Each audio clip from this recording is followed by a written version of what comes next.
جس وقت بھی تاریخ کے لمحوں میں کسی عاشق رسول کا ذکر چھڑے گا تو مولانا جامی رحمت اللہ تعالی علیہ کا ذکر سر فہرست رہے گا۔ وہ عاشق رسول کئی صدیوں پہلے حج کے ایام چل رہے تھے۔ بہت سارے عاشق رسول حج کی سعادت کے لیے خانہ کعبہ کی طرف تشریف لے کر جا رہے تھے۔ ان میں سے ایک عاشق رسول نکلا جس کے دل میں نبی کریم صلی اللہ علیہ وآلہ وسلم کی محبت تھی۔ اتنا اعلیٰ تو لباس اس نے پہنا نہیں تھا، نہ ہی اس کے پاس اعلیٰ سواری تھی۔ وہ پیدل ہی چل پڑا، مگر نبی کریم صلی اللہ علیہ وآلہ وسلم کا سچا عاشق تھا۔ اس عاشق نے اللہ کے گھر میں جی بھر کر تلاوت کی اور حج کی سعادت حاصل کی۔ حج کرنے کے بعد اب اس نے عاشق نے سوچا کہ اب کعبے سے ملنے کا وقت آ گیا ہے۔ اس نے اپنا سامان لپیٹا اور رخت سفر باندھا۔ آہستہ آہستہ وہ مدینہ کی طرف روانہ ہوا۔ وہیں قریب سے ایک ترکی کا قافلہ گزر رہا تھا۔ اس عاشق نے قافلے والوں سے کہا کہ مجھے بھی اپنے ساتھ مدینہ منورہ لے چلو، مگر وہ لوگ ماننے کو تیار نہ تھے۔ اس نے کچھ پیسے ان قافلے والوں کو دیے تو وہ راضی ہو گئے۔ ان قافلے والوں نے اس عاشق رسول کو ایک اونٹ کے اوپر صندوق کے اندر چھپا دیا اور چل پڑے، مگر میرے رب کو کچھ اور ہی منظور تھا۔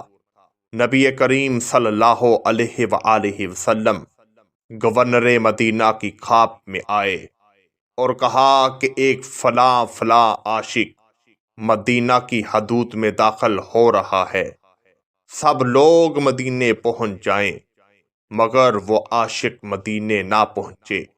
گورنر مدینہ نے یہ خبر تمام پہرے داروں تک پہنچا دی۔ جب وہ قافلہ مدینے کی حدود میں داخل ہوا تو قافلے والوں نے کہا کہ ہمیں جانے دیا جائے، مگر پہرے داروں نے کسی کی بات نہ سنی اور سارے کے سارے اونٹوں کو چیک کیا۔ اس میں سے ایک عاشق رسول چھپ کے بیٹھا ہوا تھا۔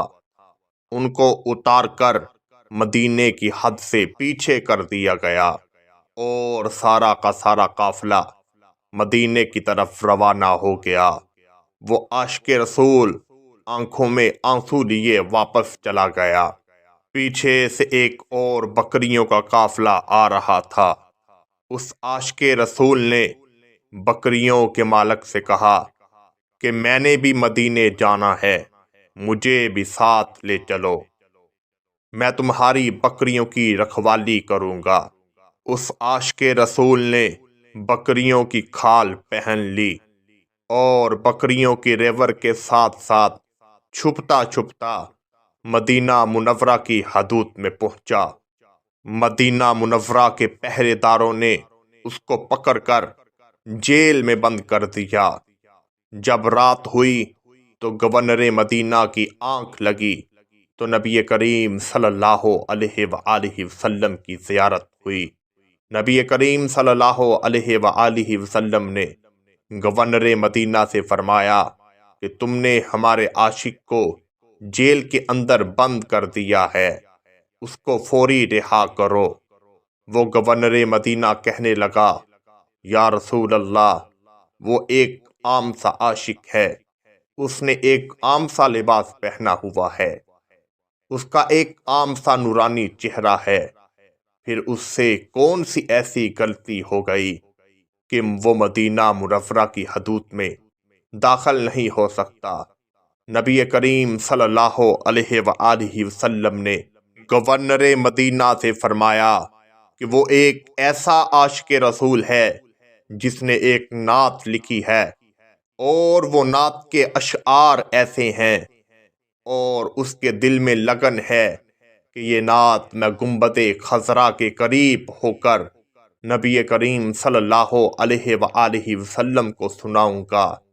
اے گورنر مدینہ، اگر وہ میرے پاس پہنچ گیا، آ کر اس نے وہ نعت کے اشعار پڑھ دیے، تو مجھے اللہ کی قدرت کو توڑتے ہوئے اس عاشق رسول کو سینے سے لگانا پڑے گا۔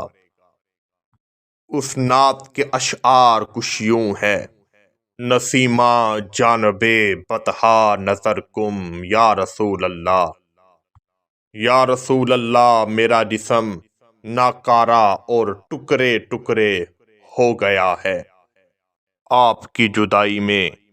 اے اللہ کے پیارے نبی، میرا دل بھٹک رہا ہے اور دل کا پھول مرجھا چکا ہے۔ میں نے جو کچھ کیا ہے بہت حیران ہوں اے اللہ کے رسول۔ روز محشر میرا نامہ اعمال گناہوں کی بہتاب سے سیاہ ہو